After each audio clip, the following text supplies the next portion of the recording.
Hey, house church leaders. This is Andrew and Liam coming to you from my basement, the Bloom offices.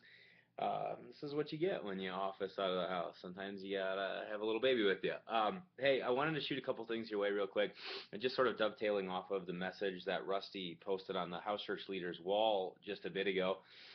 First of all, I just wanted to second what he said about seeing if you can get the group together this week. If you can get the group together this week, go ahead and have a nice kind of informal gathering. You might spend some time kind of talking through what happens in a house church, and then like Rusty's doing, they're going to be experimenting with a little bit of the liturgy or kind of putting some of that stuff into play. So if you want to do that, you can. If you don't wind up getting a gathering on the calendar for this week, that's totally fine. What I wanted to let all of you know was that it occurred to me last night after I got done with the message that last year after the State of the Church talk, we actually spent 2 weekends at Bloom talking through the philosophy of house church, why it's important for us, why it's our primary community architecture, what we do in house church, and so on and so forth. And so I thought, oh yeah, that's how we got people used to the idea that house church is almost primarily sort of liturgical in nature. Was that we actually, hey, this guy's impressed, was that we actually talked about it on a Sunday.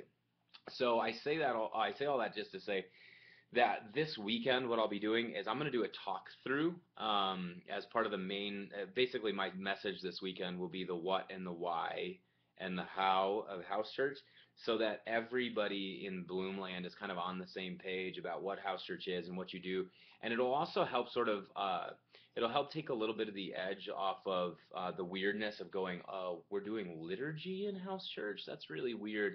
Liturgy is really just a fancy word for an order of gathering that forms us, that we all do together that forms us. And it probably deserves a little bit of explanation, primarily from the people that kind of made it up in the first place. So that'll be this weekend, is that I'm just going to talk through the whole enchilada of house church and help get all the people in Bloomland on the same page about what that is all about. So that's this weekend. So tell your folks that they should come this weekend. It'll be a nice chance to hear more about what house church is all about. For the new house church leaders, yeah, at staff meeting tomorrow, we'll come up with a plan to kind of put in your hands about how you're going to proceed with life stories, which we've talked to all of you guys about for the fall.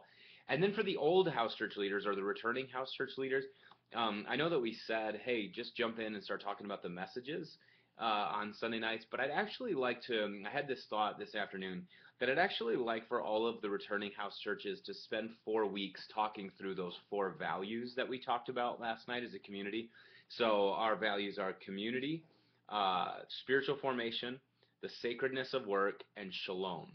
And at staff meeting tomorrow, we'll talk about how we're going to do that, but we want to try to put some resources in your hands for getting your house church together to think about these values and how they work themselves out specifically in the context of the house church environment. So that is to come, and I think it'll be a nice chance for us sort of as a total community to think these things through and start inculcating these values more deeply than, just by giving them lip service and hoping that they happen in our community by osmosis. So that's what I had to say for you today. This is a 3 minute and 45-second video, which is like really, really good for me. So I'm going to go ahead and end it right here. Grace, mercy, and peace be with you. We'll be in touch with you really, really soon. As always, if you need anything, have any questions about anything, get in touch with us as fast as is humanly possible. We never want you feeling like you're on an island, suffering for the cause by yourself. Talk to you guys soon. Much love.